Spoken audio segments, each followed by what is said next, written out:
اعوذ باللہ من الشیطان الرجیم بسم اللہ الرحمن الرحیم۔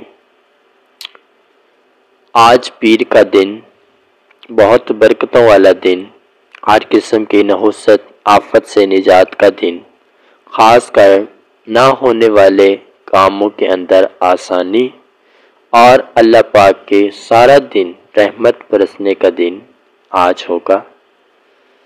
عمل کچھ اس میں بتائے جائیں گے، لیکن دو وجوہات بتائی جائیں گی کہ زیادہ سے زیادہ انسان کن خطاؤں کا شکار کن وجوہات کی بنا پر ہوتا ہے اور کس طریقے سے ان وجوہات کو فکس کیا جاتا ہے، ختم کیا جاتا ہے، اور اس کے بعد اللہ پاک کی ذات کا فضل اور اس کی رحمت دکھائی دیتی ہے۔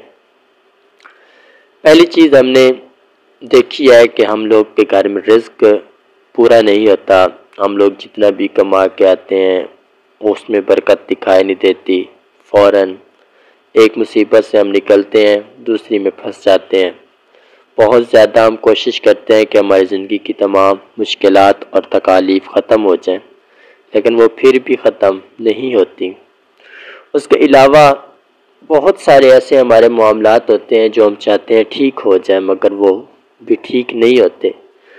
بہت سارے ایسے معاملات ہوتے ہیں کہ ہم چاہتے ہیں کہ جیسے ہم چاہ رہے ہیں ویسے ہو جائے، لیکن پھر بھی ویسا نہیں ہوتا۔ بہت ساری ایسی چیزیں بھی ہوتی ہیں کہ جن کو ہم چاہ رہے ہوتے ہیں کہ یہ نہ ہوں اور وہ ہو رہی ہوتی ہیں۔ تو سب سے پہلی چیز کہ ان کنٹرول کنڈیشن کیسے پیدا ہوتی ہے اور اس کے عناصر کیا ہوتے ہیں، اور اس کے بعد جب یہ ختم ہو جاتی ہے تو پھر اللہ پاک کی ذات کتنا اپنا رحم اور کرم نازل کرتی ہے۔ تو یہ آج کی ہماری گفتگو ہے۔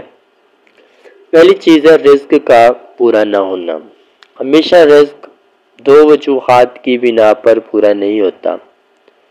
ایک وجہ یہ کہ اگر وہ حلال طریقے سے نہ کمایا گیا ہو، اور دوسری وجہ یہ اگر اس کے اندر سے اللہ کا حصہ نہ نکالا گیا ہو۔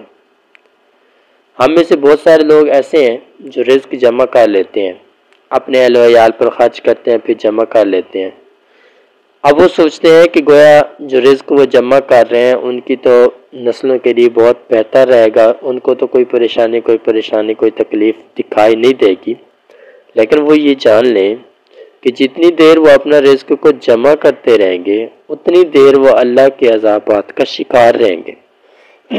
یہی کنسپٹ ہے کہ جیسے ایک غریب انسان بیمار ہو جاتا ہے تو وہ اتنا یقین رکھتا ہوتا ہے اپنے اللہ کریم کی ذات پر کہ وہ ایک ٹیبلٹ لے کر بھی شفا یاب ہو جاتا ہے، اور ایک امیر کبھی بھی ایک ٹیبلٹ سے شفا یاب نہیں ہوتا، کیونکہ اللہ ہر ایک چیز کی تقسیم بھی اپنے ہاتھ میں رکھے ہوئے ہے۔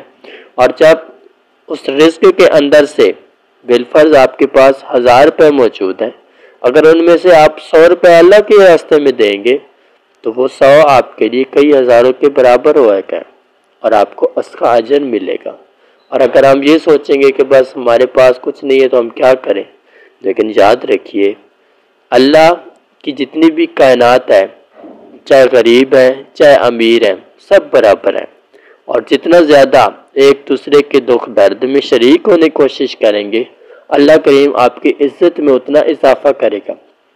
نہیں تو آپ کی دولت ہوگی، زر ہوگا، اور اگر آپ بے رحم ہو گئے، آپ بہت زیادہ ظالم بن گئے تو زمانہ کبھی بھی آپ کو مرنے کے بعد دعا میں یاد نہیں رکھے گا، بلکہ ضرور شکوے کے روپ میں یاد رکھے گا، اور یہ ہمیشہ آپ کی زندگی کا جو اختتام ہوگا اور جو آنے والی گھڑی قیامت کی ہوگی تو اس کے لیے بہت زیادہ باعث ندامت ہوگا۔ اب کس طریقے سے اس مصیبت سے نجات پانی ہے، اللہ کو راضی کرنا ہے، گناہوں کی معافی مانگنی ہے، ہر روزانہ کوشش کرنی ہے کہ کلمہ طیبہ 1100 بار پڑھنا ہے اور دعا کرنی ہے۔ پھر اس کے بعد نماز مغرب سے عشاء کے درمیان مسلسل کلمہ شہادت پڑھنا ہے، جتنا بھی پڑھ سکیں، اور دعا کریں، اور غریبوں اور یتیموں سے پیار محبت کا سلوک کریں۔ آپ کی زندگی کی تمام مصیبتیں دور ہو جائیں گی۔ 21 دن کا عمل